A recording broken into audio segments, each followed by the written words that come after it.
हम सब जानते हैं हनुमान जी को, राम भक्त, वायुपुत्र, संकट मोचन। पर क्या आप जानते हैं उनके एक ऐसे रूप के बारे में जिसे देखकर स्वयं यमराज भी कांप उठे? एक ऐसा रूप जो न तो पूर्णतः वानर है न मनुष्य, बल्कि एक सर्पमुखी देवता है। जी हां, यह कथा है नागराजमुख हनुमान की।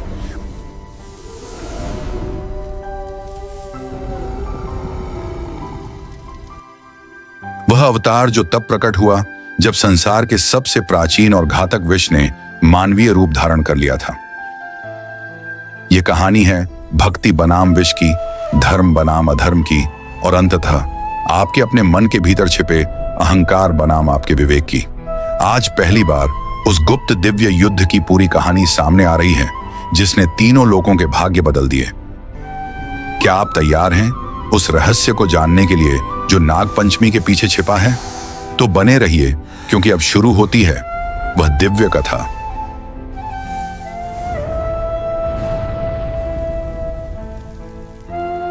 सृष्टि के उस संधि काल में जब त्रेता युग की समाप्ति निकट थी और द्वापर के घोड़ों की टाप सुनाई देने लगी थी, तब तीनों लोकों में एक अजीबो गरीब कंपन फैल गया। यह कंपन न तो भूकंप था, न ही कोई दैवीय उथल पुथल। यह था विष का पुनर्जागरण।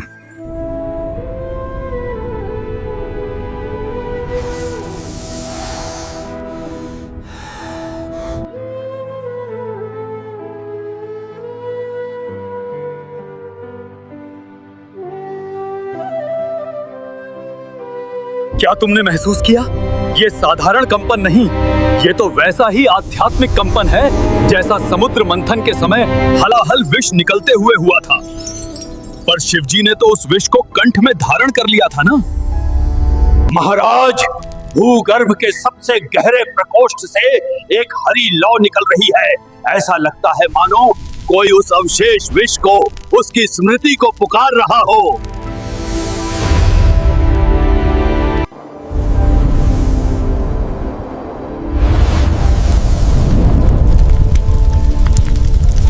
नंदी, काल फिर करवट ले रहा है। ये करवट शिव की नहीं, शिव के विरोधी तत्व की है। कोई ऐसी आत्मा पाताल के अंधकार में जन्म ले रहा है जो विष को केवल शक्ति नहीं, अपना सार तत्व, अपना धर्म बनाएगा।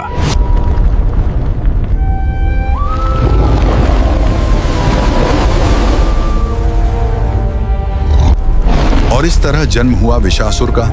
वह पाताल के अंधकार से जन्मा था।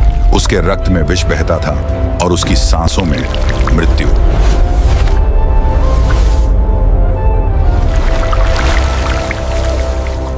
हे महादेव, मुझे ऐसा वरदान दो कि संसार का कोई अस्त्र शस्त्र, कोई देवता या दानव मेरा कुछ बिगाड़ न सके। मैं स्वयं विष बन जाऊं और विष ही मेरा शस्त्र, मेरा कवच, मेरा सब कुछ हो।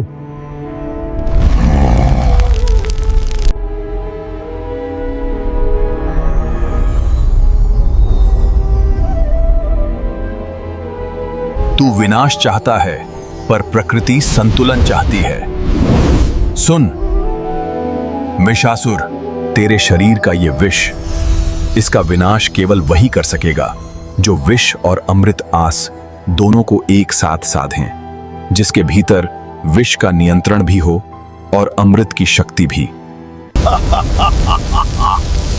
महादेव, आपने अमर, ऐसा कौन है जो विष और अमृत दोनों को साध सके? विष तो अमृत को नष्ट कर देता है और शिव मुस्कुराए, क्योंकि वे जानते थे वह शक्ति पहले से ही इसी पृथ्वी पर विद्यमान थी। वह शक्ति थी पवन पुत्र हनुमान।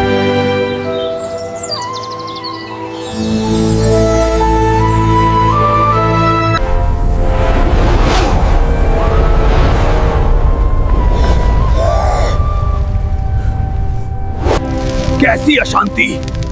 मेरी नसों में कोई अज्ञात ऊर्जा दौड़ रही है। ऐसा लग रहा है मानो पाताल की गहराइयों से कोई मुझे पुकार रहा। महावीर, यह संकट का संकेत है। जहां धर्म के स्तंभ लड़खड़ाते हैं, वहीं तुम्हारे वीर चरणों के लिए नया मार्ग बनता है। यह तुम्हारी व्याकुलता ही तो है जो तुम्हें तुम्हारे अगले दिव्य उद्देश्य की ओर ले जा रही है। तो फिर आज्ञा दीजिए प्रभु, मैं उसी पाताल में उतरता हूं। जाओ पवन पुत्र, पर याद रखना, इस बार का शत्रु तलवार या बल से नहीं बल्कि सार तत्व से लड़ेगा।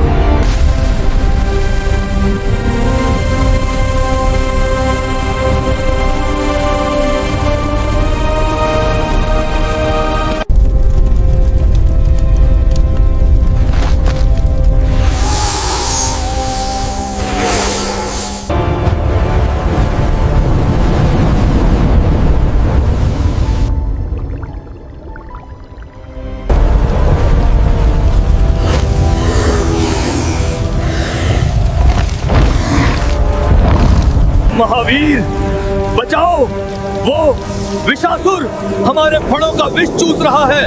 उसे हमारा विष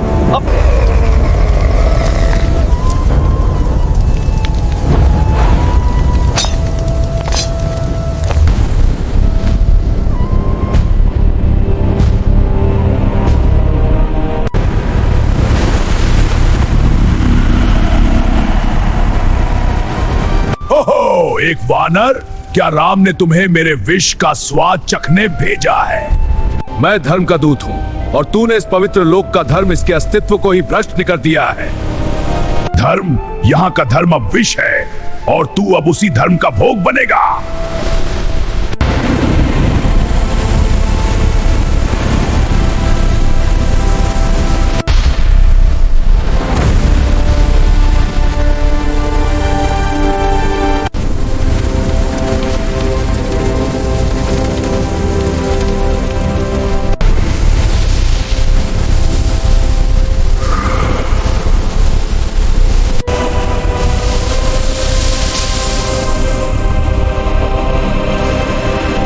यह विष साधारण नहीं है, यह तो सीधे प्राण शक्ति को, ओज को क्षीण कर रहा है। सही पहचाना वानर, यह विष नहीं, विष का भय है। अब देख मेरी शक्ति।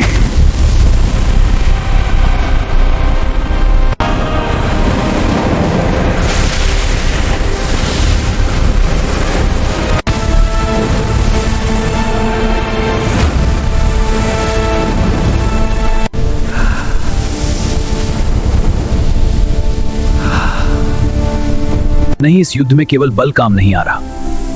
यह विष भौतिक नहीं, आध्यात्मिक है।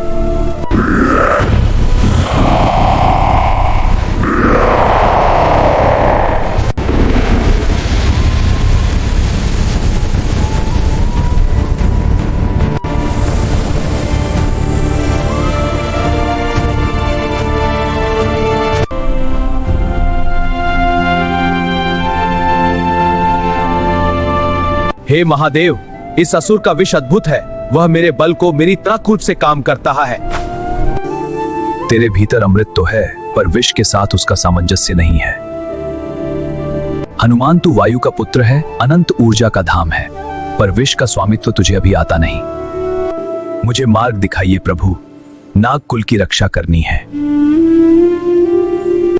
सुन पवन पुत्र, तुझे धारण करना होगा, नागराज के स्वामी है। वह विष को धारण करते हैं, उसे नियंत्रित करते हैं, लेकिन उनका सेवक है।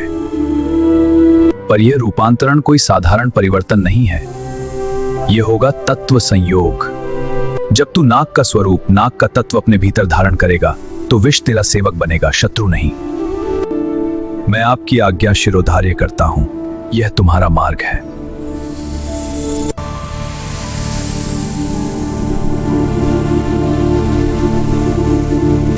वासुकी, तुम ही सभी नागों के राजा हो, तुम्हें ही इस यज्ञ का जीवंत माध्यम बनना होगा। जो आज्ञा महादेव, मेरे लिए यह गौरव की बात है।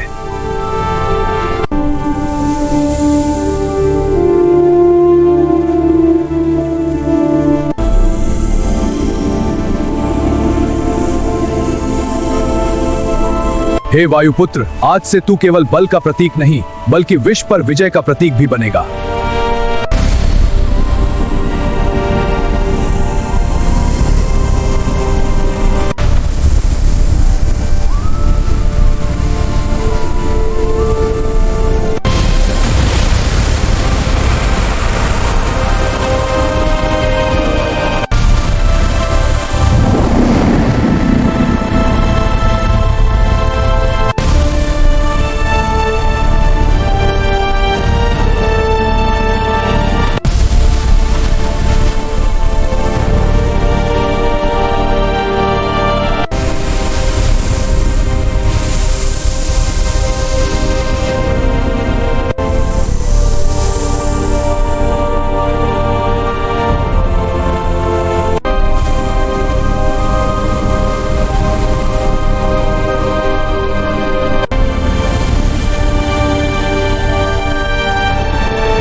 उठो नागराज मुख हनुमान, आज से तू विष का भी अधिपति है। तेरे फणों में विष का नियंत्रण है, किंतु हृदय में राम का अमृत समाया हुआ है। जाओ और संसार को सिद्ध करो कि भक्ति के समक्ष विष की कोई सत्ता नहीं।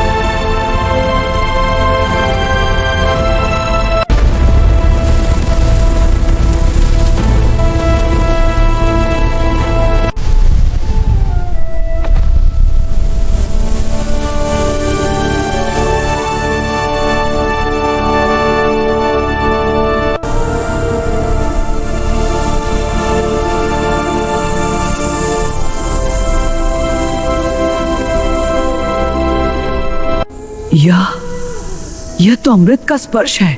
महावीर, आप विष को सीधे अमृत में परिवर्तित कर रहे हैं। नहीं वासुकी, मृत्यु के हर पदार्थ दिला रहा हूं कि उसके विपरीत गुण का बीज भी छिपा होता है, और मेरी भक्ति प्रभु राम का नाम वही वह बीज है जो इस परिवर्तन को संभव बना रहा है।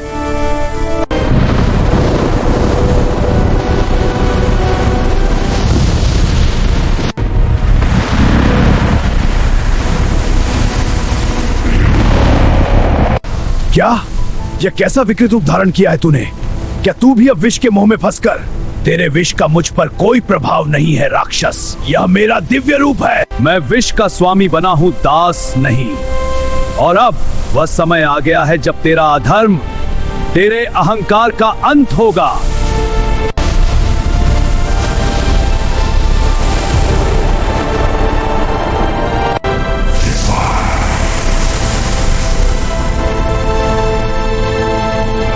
और इस तरह शुरू हुआ वह महासंग्राम, जो केवल दो योद्धाओं का नहीं बल्कि दो विरोधी तत्वों का युद्ध था।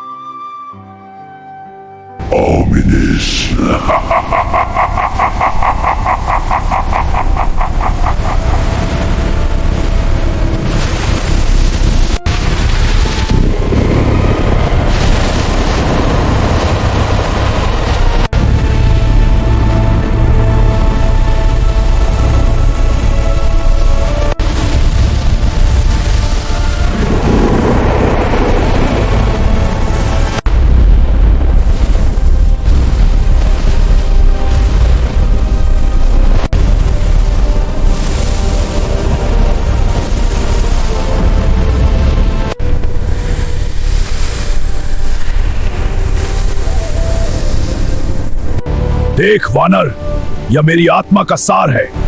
यह वह प्राण है जो हलाहल विष की स्मृति से जन्मा। विष मेरा धर्म है, मेरा जन्मसिद्ध अधिकार है। और धर्म मेरी श्वास है विशासुर। तेरा धर्म मरा हुआ नागों के ढेर पर खड़ा है। तेरा धर्म विनाश है, मरा हुआ नागों के ढेर पर खड़ा है। और आज इन नागों की रक्षा करते हुए धर्म ही तेरे विष का निर्णय करेगा।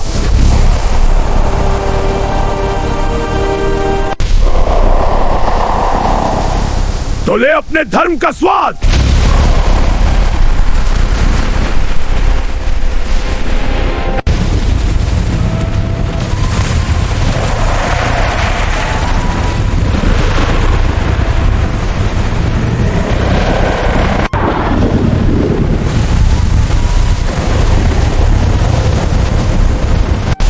जाओ मेरे विषपुत्रों, इस अहंकारी वानर को निकल जाओ, उसके हर अंग में मेरा विष भर दो।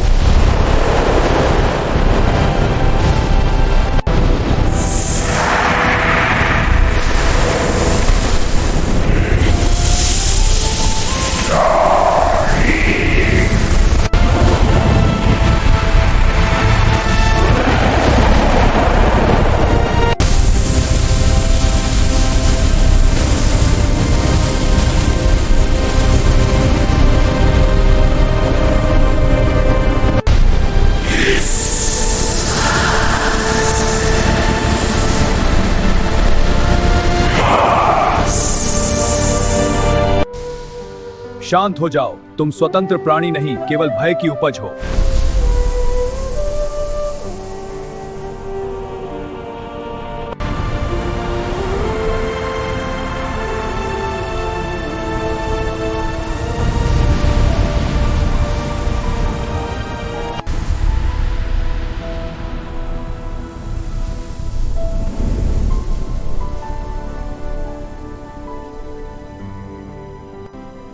नागों को केवल नाग ही शासित कर सकता है, और मैं अब तुम सबका राजा हूं।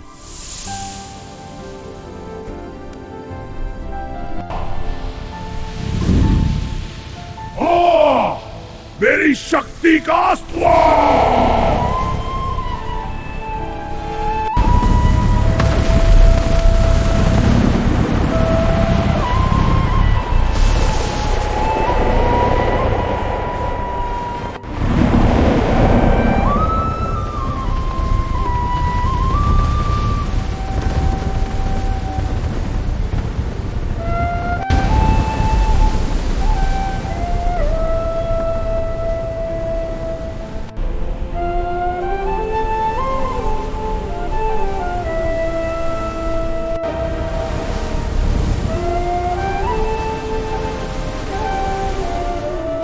इसमें नहा ले महावीर, देखते हैं कि तेरा नागरूप इस महाविष का क्या कर पाता है। हाँ राक्षस, तेरा महाविष मुझे नहीं रोक सकता।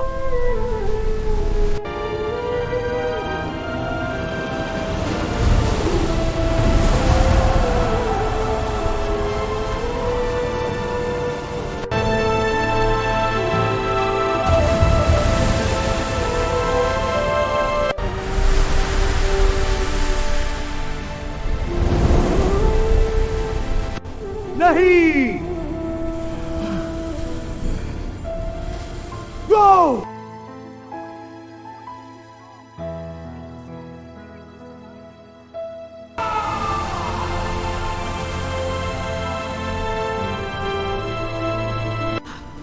यह तो अमृत बन रहा है। अमृत कैसे प्रकाश फैल रहा है? विशासुर, तूने कहा था विष और अमृत को कोई एक साथ नहीं साध सकता।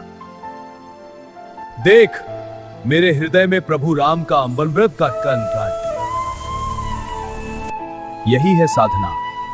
तेरा विष मेरे लिए अब जल के समान है।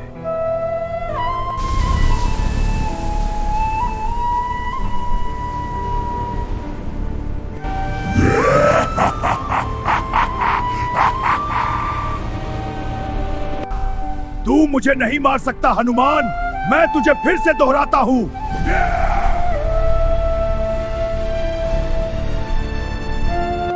मैं विष का भय हूं। मैं वह डर हूं जो देवताओं के दिल में समुद्र मंथन के दिन घर कर गया था। भय को कौन मार सकता है? यह हमेशा लौट आता है।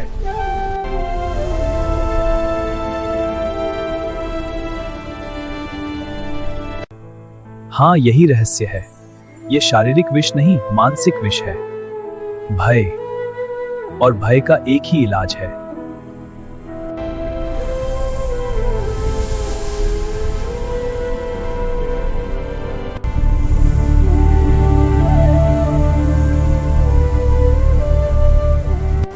ओम नमो भगवते वासुदेवाय। ओम नमो भगवते रामाय।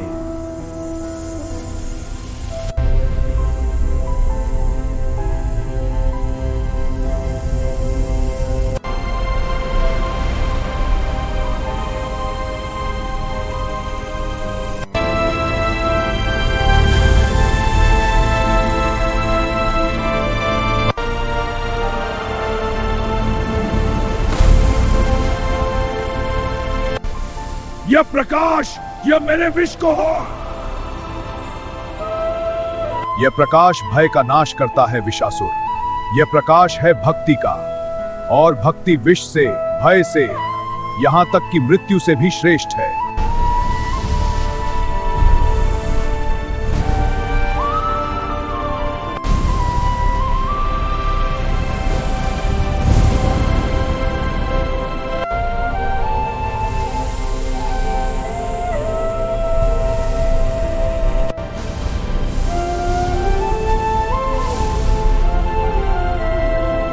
नहीं, मैं हार मिला। अगर भय काम नहीं आया तो ले ये मेरा अंतिम अस्त्र, मेरी आत्मा का केश।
हे पवन पुत्र, सावधान!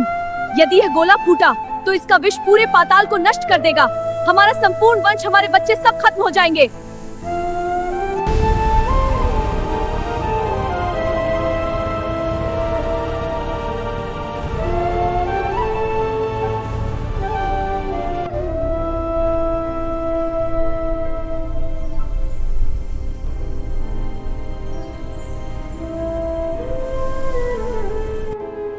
एक भी नवजात नाग शिशु का जीवन खतरे में नहीं पड़ना चाहिए।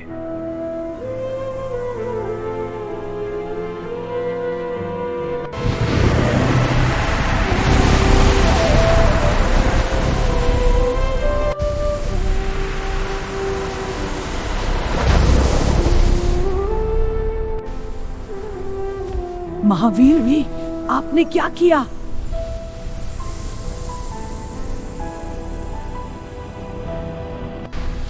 मूर्ख, सबसे मूर्ख! तूने स्वयं मेरी आत्मा को निगल लिया।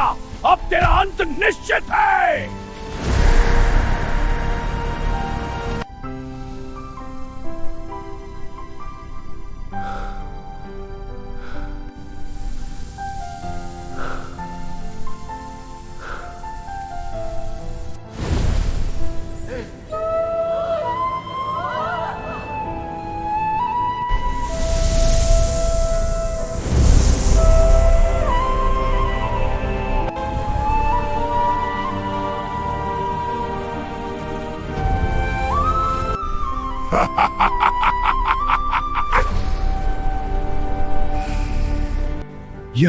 यह कैसे संभव है? यह मेरी आत्मा थी, मेरा सार। विशासुर, तूने पूछा था जो राम का नाम पीता है वह विष को भी अमृत बना देता है। मैंने तेरी आत्मा के विष को नहीं पिया, मैंने उसे प्रभु के नाम के अमृत में परिवर्तित कर दिया। तू विष का दास है और मैं विष का स्वामी हूं।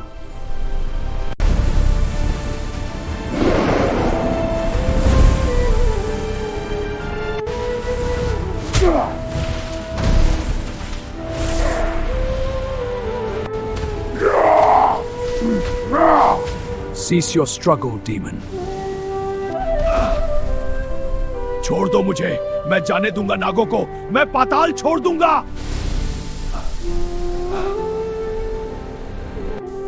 तेरा भय अब समाप्त हुआ, पर तेरा अस्तित्व विष के इस रूप में संसार के लिए खतरा है। प्रकृति का संतुलन लौटना चाहिए।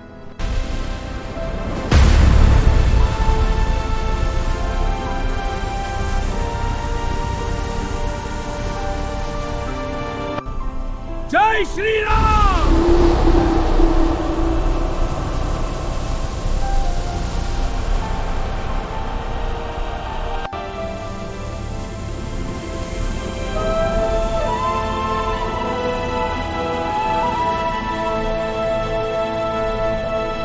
और इस तरह भक्ति के प्रकाश ने विष के अंधकार को न केवल नष्ट किया बल्कि उसे उपचार में बदल दिया। पर क्या यही कहानी का अंत था या एक और भी गहरा खतरा अब तक छिपा बैठा था? क्या होगा जब विष समय के साथ मिल जाए? अगले भाग में देखिए काल विष का आतंक और नागवानर का जन्म। अगर अपा को हमारी कहानी अच्छी लगी हो तो इसे लाइक करें और हमारे चैनल को सब्सक्राइब करें और कमेंट्स में पार्ट 2 जरूर लिखें।